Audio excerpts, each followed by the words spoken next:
How am I looking? Am I normal now? Hey guys, I know it's been a while since I've done a video. I've been running a boat and everything's going good. I know y'all are waiting on episode 30, but I wanted to take a minute to, talk to everybody about bow fishing lights. I'm going to start off by talking about what I started with, a few decades ago. And as we go along, I'm going to introduce you into some brand new technology that I've been lucky enough to have for a while. And I really like it. So I wanted to, show everybody the new stuff that is available. But this video isn't going to be a brand comparison, okay?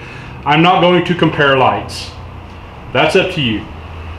I will show you and tell you some of the things that you need to look for in buying a high quality LED if that's the choice you want to go with. However, I don't speak for a brand. I have a few that I like, of course, but there are quite a few companies out there that sell lights to bow fishermen for bow fishermen, and I suggest that you guys support those brands. It makes it much simpler to find a quality LED, and a lot of those guys have some really good customer service. But I'm not going to endorse anybody. I want you guys to take it upon yourself to do your research and see how much you're willing to spend for your lights. All right, so let's move forward and discuss some bow fishing lights. Okay, so let's just go ahead and start from the beginning. If you're new to bow fishing and you're looking into maybe getting into nighttime bow fishing, you don't have to spend a lot of money. All right, LEDs are awesome, love them, they're great. You got a lot of light output for a little bit of power consumption, which means a low running generator, fairly quiet, a lot smaller generator, and in my opinion, they are the best choice moving forward. In a conservation standpoint, in this case, it's noise conservation. Okay, we fish public areas, guys, so running a 300 watt Harbor Freight Champion generator that puts out 105 decibels may not be the best choice moving forward. All right, I'll just say that. That's why I love LEDs, because I can run a generator, an inverter generator that's really small. I can pretty much load the whole boat full of lights and still only run half of that little bitty inverter generator its power consumption. So that's why one of the many reasons why I love LEDs. Now, like I said, if you're just getting into bow fishing or you're just ready to step into nighttime bow fishing, there's a handful of options, okay? But it's going to be very overwhelming once you start looking into all these options, because you can seriously make this as hard as much time as you're willing to put into it, okay, if that makes sense. I feel like I've got a good grasp on power consumption, the right Kelvin, what housings and fixtures typically weigh, and what I'm willing to spend. All right, I have literally spent 2 weeks searching, researching, comparing, and shopping for lights in the past. All right, in the recent past. All right, it can be very, very difficult, and to the point to where you think you found something that you're going to buy, and then you find something else that just blows your mind, and well, maybe now I got to look at this aspect of it, or you find a new aspect that's you didn't think of before, so you got to go back and compare it. Like I said, there's a bunch of things that you can look for, especially when you get into the LED world. All right, but to start off with, I'm going to go back a few decades. I've been bow fishing for 24-ish years. Might as well say 25 by the end of the summer. But I didn't nighttime bow fish until the first 10 years or so. By the time I got into my mid 20s, late 20s, I started to get into nighttime bow fishing. Prior to that, it was shooting the banks, floating down the creek, push poling across flats in the daytime. And that's still some of the best bow fishing, in my opinion. It makes great video. You're not worried about all the things that can happen, in the dark. But for those of you who are ready to step into nighttime bow fishing, this is why I'm doing this video. Okay, so I started bow fishing with halogens, and quite possibly this halogen. Okay, this is a cheap, I think this is a 300 watt halogen. Not for sure. I've not had it running in a long time. As you can see, it's covered in dust, but it does still work. And just for argument's sake, I have it to show what color it is against some of these other lights. Okay, color is a big thing when you're looking at bow fishing lights. Now, why is that so important? Okay, you want the brightest lights possible, right? So you're going to get bright white. Well, unless you fish crystal clear water, bright white LEDs, what you would typically find from 4,500 Kelvin up to 6,500 Kelvin, which is almost a blue, will be a bad decision. All right, to say the least. You have to think of muddy water, what it actually is. You think about when it's snowing, okay, and your white headlights driving down the road are shining on all those snow particles that are falling from the sky. And even though it's a black background highway, sometimes it's really hard to see very far because your white lights are shining against white snowflakes and reflecting back in your eye, so you cannot see past them. All right, now transfer that over to muddy water. All muddy water is water that has dirt particles in it, and on occasion, when the water's right, you can get really close down to the water and you can see all the dirt particles that are floating in the water. Now, take that in for just a second. If you have a bright white light and, depending on where you're at, the color of your dirt and mud, and you shine that off of that particle, it's going to reflect back at you. The more light reflects off of the particles, the more it comes back in your face. So you hear guys talk about bow fishing in muddy water, and they call it, we're fishing chocolate milk. Okay, that's the hardest scenario. You're trying to do the impossible. Basically, you're trying to make a light beam shine into the water and make an object glow that you can see back at you. Okay, to do that, you need to know the right color temperature that matches your soil or the color of mud that you have, or what have you, because muddy water, the color of muddy water is going to change slightly depending on the region that you're in. One of the arguments out there is that high pressure sodiums are the biggest and baddest thing in the light world, and if you're serious about bow fishing, then don't look any further than high pressure sodiums. I can agree to that to some point. Like I said prior, we need to try to think about noise conservation in public areas. And really, as far as that goes, light conservation as well. See, High pressure sodiums, much like halogens, are an ambient light, okay? An ambient light means that, like this halogen here, that the bulb is, you know, about the size of your pinky, but about twice as long. But as you'll notice, the reflector goes all the way around the back of it. That's because light comes out of that bulb 360 degrees, okay, on all planes, if that makes sense. So the reflector goes around the back of it. High pressure sodiums are the same way.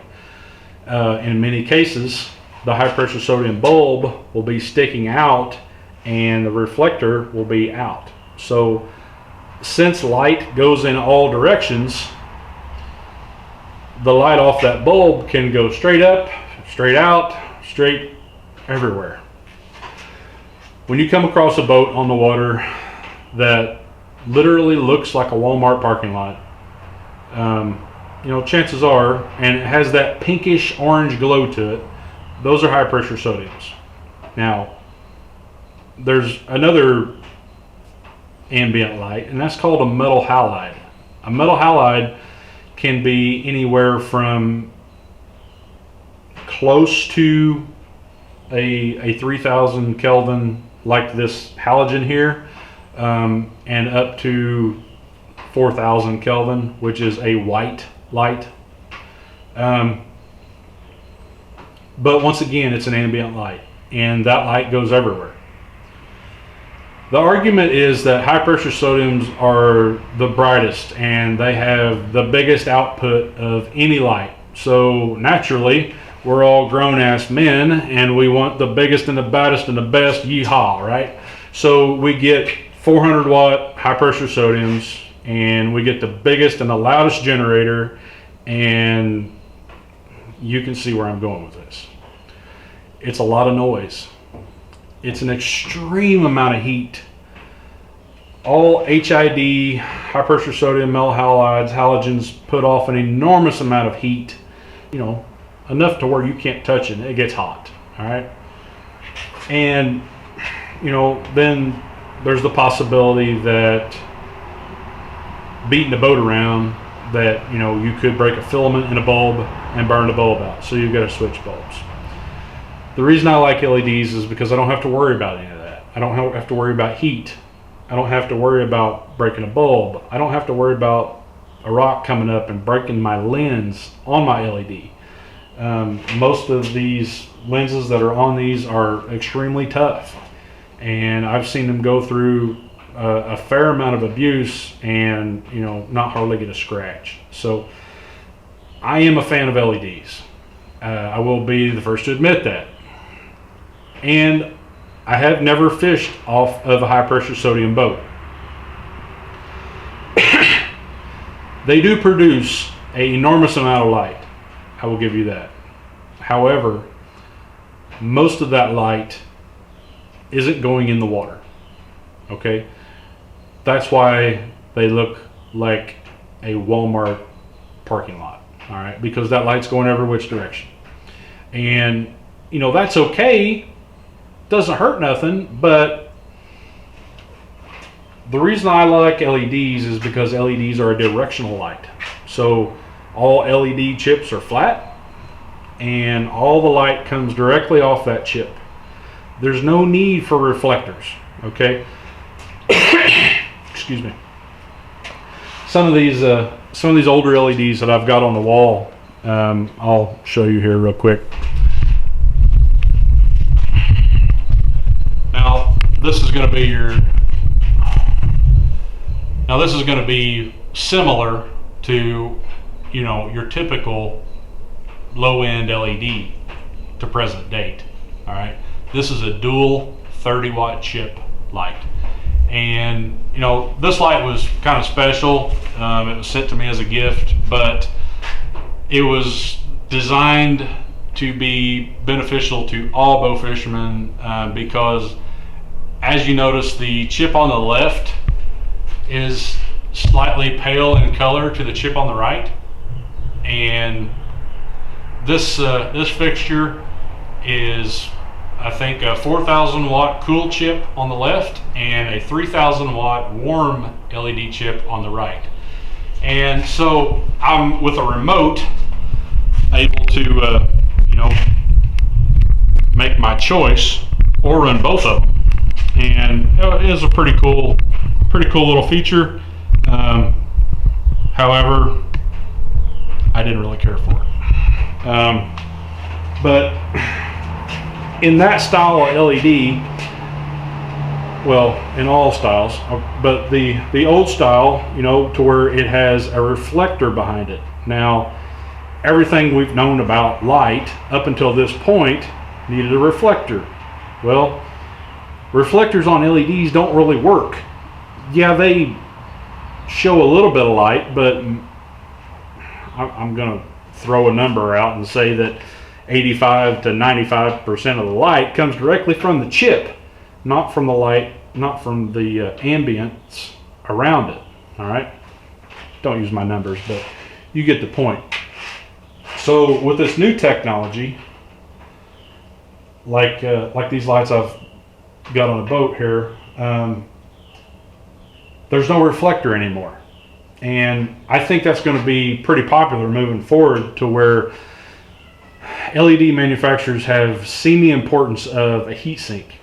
Okay, they have thrown out the idea that a LED chip had to have a reflector, which it doesn't. Okay, and so you're going to begin to see these new LEDs evolve and change shape.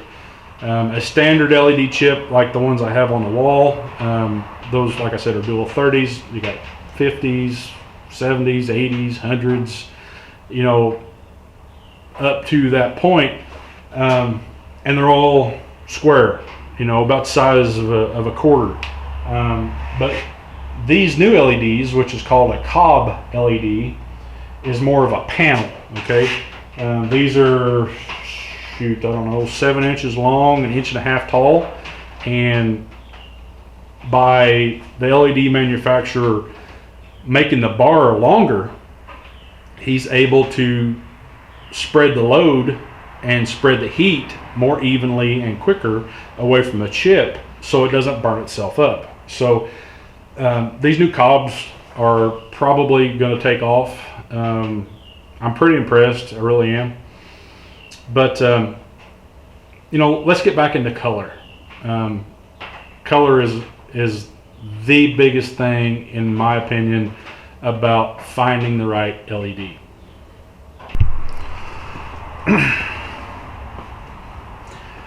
Okay, I will try to put myself in the spotlight here, but we're going to start out with a basic halogen, and I'm going to turn some lights on and off against the white wall just so you can see color comparisons. Okay, later towards the end of the video, we will talk about what's the right color for a bowfishing light. All right,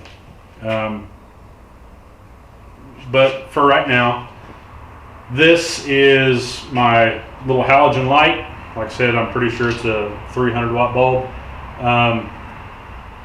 So let's look at, I'll tell you what, let's turn on my driving lights on the boat and see their color.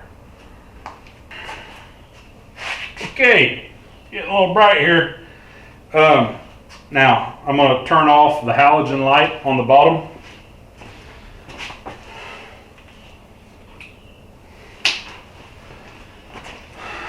Now, as you can see, this is going to represent more of a light bar color. All right. Now, granted, these are two 90 watt spots, and they are so bright that I can't even look in their general direction. However, it's the color that I want you to see and not the brightness. All right. Once again, I'll turn the halogen on, which will be down on the bottom.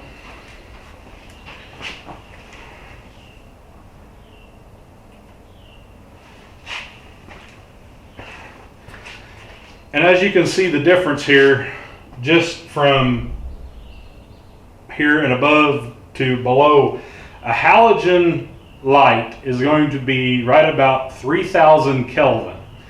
And I'm going to explain Kelvin after a while, but all you really need to know is Kelvin is the temperature of light, okay? Us rednecks, we can say it's the color of light, but actually it's a temperature measurement. And then this light bar style color, which is a bright white, that's probably going to be 4500 to 5000, which is a clear, pure white. Once you get up into 6000, it'll be more of a blue color. Now I'm going to turn on the lights that I have on the boat, okay? The COB lights that I like quite a bit. Alright, due to popular request, these are my COB LEDs. Now, yes, that is the generator that you hear because the lights are on the boat. I didn't have an extra wire plug to wire up the loose one that I have, so I just turned on one quadrant of the boat to get a color. Now that's 360 watts right there, but once again, it's the color that I want you to see, and not the brightness. Okay, this is the color. The color, folks. The color is what is important. Now I have one more LED that I have tried, and I wanted to show it to you.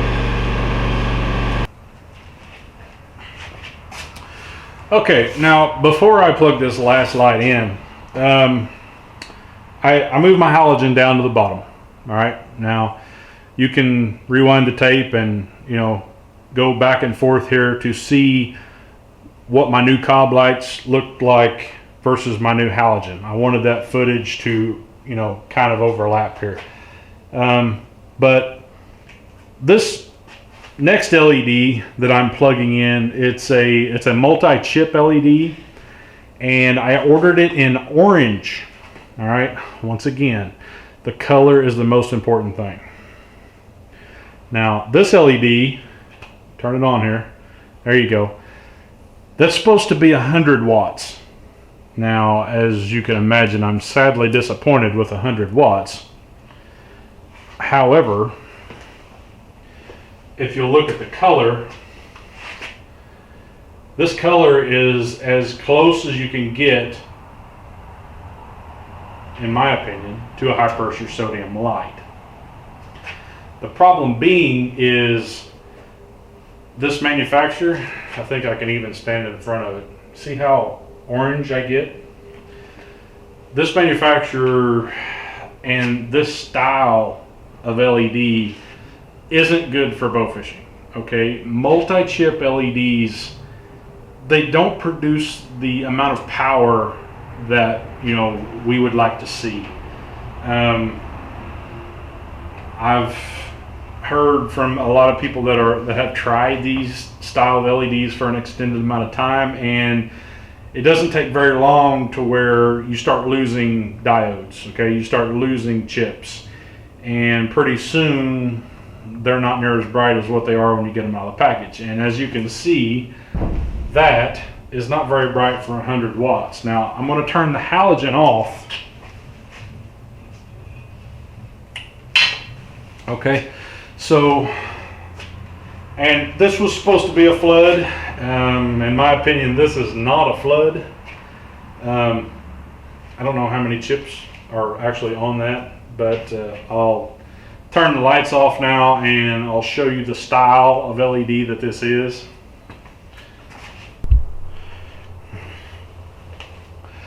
Well guys, I just learned something. In setting the camera up, I thought, well, I need to know how many chips are here, that way I can do a comparison. There's 6 up and 9 across. Well, that's 54 chips. How do they make that 100? You typically see a 1 watt chip or a 3 watt chip, not, I don't. Well, I've had this light fixture for a while, And I'll just go ahead and show you right there if it'll focus. Yeah, what do you think about that? This is a 150 watt light. Now, once again, this light, in my opinion, puts out the amount of light as, say, maybe a 30 watt, all right? Here's where you start to really see the effects of color change in LEDs. The warmer, the more red that you go, the less bright they seem. Now, I'm going to be honest, I never took this light to the water. Mainly because I hated the pattern, all right? From where I have it here to the barn wall, which you're sitting up against now, is about 4.5 feet, and it left a 3-foot circle. I don't like that at all, okay? To me, that's going to be terrible, and I'm literally going to have to mount every one of these LEDs butt to butt and get my angle right around the boat to get an even pattern. So I don't want this kind of pattern. I don't want this kind of LED because of all these multiple chips. That's a lot more chips to vibrate loose and break and, you know, just quit working for that matter. So and this is a heavy style of housing too. The reason I bought it and the reason I wanted to try it is, one, for color, and two, because I like the heat sink in it. If you're buying LEDs, the biggest thing aside from color is to look at the heat sink, okay? Now the heat sink is the fins, okay? The aluminum fins that are on the back of your LED fixture. Now, once again, the chips produce heat, and they can produce so much heat that they will burn themselves up, all right? The heat sink takes the heat away from the chip faster than it can make it, all right? A good heat sink will. A poor heat sink, you will notice after a couple months of use, your lights don't look as bright anymore. Well, that's because the chip's burning itself up. So get a good heat sink when you're looking at LEDs. The thinner the fins, the better. The more fins, the better, all right? So let's see, where's my COB at? Here's my COB. So these COBs, since they don't have a housing, are actually made into the heat sink. And this is why I was such a big fan.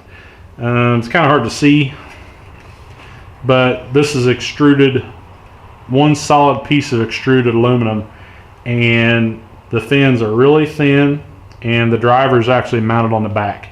That's one thing I don't like. They've not been a problem for me yet. However, I don't feel like these driver boxes are watertight. But I've drove in pouring rain for half a day and never seen a problem for the boat. But I'll give you a little closer look on some of the lights that are on the boat here, just so you can see the heat sink. Now, this is with the yellow cap removed. This was how I chose to mount them, but that's a good aluminum heat sink. And one other thing, let's get back to level here. So a few things that we've determined, right? The color is very important, very important, all right? The light pattern, all right? Of course you want spotlights, of course you want floodlights, you don't want spotlights. The heat sink, very important, all right? Housing weight can be very important. I'll warn you right off the bat, when you're shopping for LED housings, you're going to have to convert stuff from metric, from kilograms to pounds. All right, it's just Google it. There's a little thing that you can bring down and type it in. It'll give you how many pounds it is. But some 400 watt LED fixtures may weigh as much as 27 pounds a piece. So, you know, do your homework there. Don't look that aspect over. Let's talk about Kelvin for just a minute. It's like I said, color, color, color. All right. We talked about the snowflake deal and the color of mud and light reflection. You know, I was reading when I got into this. I wanted it explained to me. I wanted to find out the best way that I could wrap my head around it. And of all places, I found my answer on NASA's website. And it was a simple question: why does the Earth appear to be blue? Well, long story short, blue is the highest absorbed color in the light spectrum. So, you know, in water, okay? So, and that's why the sky is blue too, because of the reflection of the seas, and it makes the sky appear to be blue. You get time, look it up. But on the Kelvin chart, okay, a good thing to Google and check out is Kelvin, okay? It's the temperature of light. There are charts. And there are lighting charts to where it'll show you what colors and what kelvins light fixtures are, okay? And if you don't want to review the video 100 times and you want to find out what Kelvin that you actually want, you know, it's a good chart to have and it's a good chart to memorize. But the highest absorbed color is blue. The second absorbed color is red. Now, I've seen, well, I've heard of a few guys that have tried red LEDs. Red LEDs, I mean, everything absorbs red, you know, for the most part. So, you know, except the reflective scales of a fish, it would be like hunting ghosts. You're not really going to be able to tell how deep the water is. You can't determine what's wood and what's not. Of course you can determine movement, but fish would appear like ghosts, suspended, and you can't tell how deep the water is. All right, so and you know, the darker the color, the higher the light output you need for it to appear bright to our human eye. So red, it's kind of out. Not really, you know, something that is going to work out very well for us. Now, okay, so the next color on the light spectrum is green. Now, you wouldn't really think that green would be a good absorbed color, but it's fairly close to blue, and is actually, you know, the third highest absorbed color. And, you know, it actually is a decent choice for bow fishing. Now, don't run out and buy 10 or 20 LEDs, but you can find, you know, buy a green LED on eBay, spend 20 bucks, just buy one, and, you know, take it to the water and see if you like it. Now, granted, I have heard complaints that it's really hard to see the bottom, so it's hard to determine, you know, when you're going to run aground. So if you got a troller, it may not be the greatest idea for you. But green is absorbed very well, and, you know, up until now, it's been a decent alternative to these bright white lights. But now the LED industry is made big strides, and you can get LEDs in a lot of different colors now, boys and girls. So I implore you to do your research and try to find the best. Now, there is another reason why guys love high pressure sodiums, and I know all you HPS guys are going to jump my butt because I said I don't like HPSs, even though I've never fished off an HPS boat. All right, I ain't got nothing against you. If that's what you want to do, that's, you know, go ahead, that's fine. But HPS guys are, you know, they're on the line of, they've got the right color. Okay, you think of the color spectrum, it goes from white to light yellow to dark yellow into orange and then into pink and into red. So a pinkish red in a 2000 or a 2200 Kelvin penetrates the light, or penetrates muddy water very well.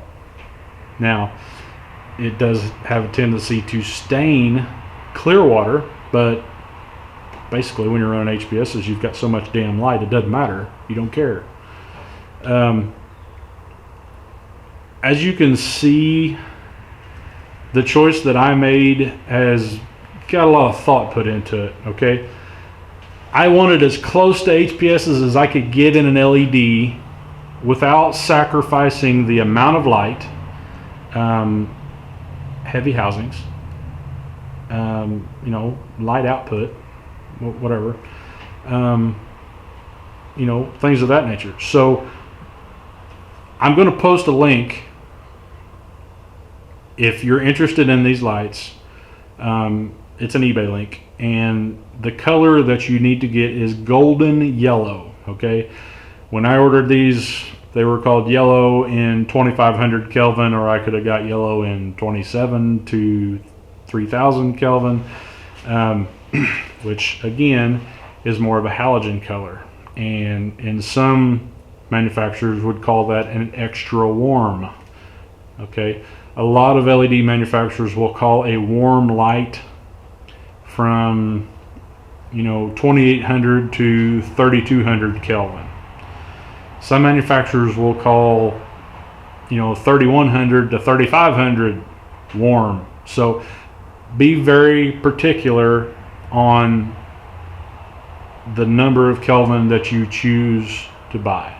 And, you know, at the way eBay's and Amazon's and AliExpress's, the way they work, it's very beneficial to you to buy one LED and try it out, see if you like it, and then determine whether you want, you know, 8, 9, 10 more of them, or you want to keep looking for another one. All right, it's better to spend, you know, just a little bit of money on one than it is to say spend $1,500 like I did on these. However, I've been very pleased, and you can get these a lot cheaper than what I could get them, being extremely new technology and buying them through e-commerce. So once again, there will be a link to these. If you are thinking about buying some new LED fixtures, I strongly suggest you go check out my brother Gary Briggs and his videos and the LED light comparisons that he has been doing. He has been doing comparisons through all major manufacturers, Bowfishing LED manufacturers, and the ones that he could find, reasonable price, reasonable quality, you know. So he's done a fairly extensive amount of research there, and anytime somebody puts their heart and soul in something and shares it on YouTube, you guys benefit from it. So if you're looking for LEDs and you're not sure about the ones that I've got, by all means, go check out Gary's video.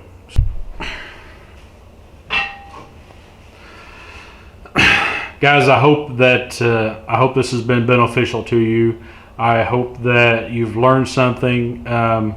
If nothing else, I've put a little bug in your ear, giving you a handful of things that you yourself need to research. Once again, we'll just do a little recap. Kelvin, the temperature of light. Okay, compare the weight, the overall weight of your housings in small boats, and I'm considering anything lower than an 1860 a small boat, guys. Okay, makes a big difference. You know, 1 pound makes a big difference in your light, especially if you're putting it, you know, on an elevated platform. And that's another good point. LEDs, since they are directional light, they need a little time to expand, to spread out. So if you're mounting them on a boat that sits low in the water, by all means get those housings as high as possible, and you will see a much broader spread of your light pattern. So think about that as well. You know, once you determine the Kelvin that you want, don't sacrifice, don't get away from that, because you will be disappointed. Now, I will say that the warmer LED that you're going to set your heart on is, you're not going to have very many choices, especially below 3000. All right. Once again, these are a 2500 Kelvin, and I've been very impressed with them. In all my videos in the future, you're going to see these on the water quite a bit. I've had quite a hard time getting good footage. I can get footage of them on the water, no problem, but getting footage of them on the water and having fish swimming in front of them has been kind of difficult over the last 3 weeks. So we'll get that footage, you know, as time comes. But I want to thank everybody for following me. You know, Instagram, YouTube, Facebook, and as always, Bloodline Bowfishing TV. Special thanks to Muzzy for having my back at all times. And guys, don't forget to wear them PFDs. You know, I say it and I do it at all times, but there's no reason to be risky. We're risky enough being out there running around all night long. So y'all be safe. Come back and see me. Drop me a line. You know, I'm talking to people about bow fishing every day of the week. So hopefully this will answer all the LED questions that I've been getting repeatedly over the last month. But y'all be safe. We'll see you next time. Thanks for joining me.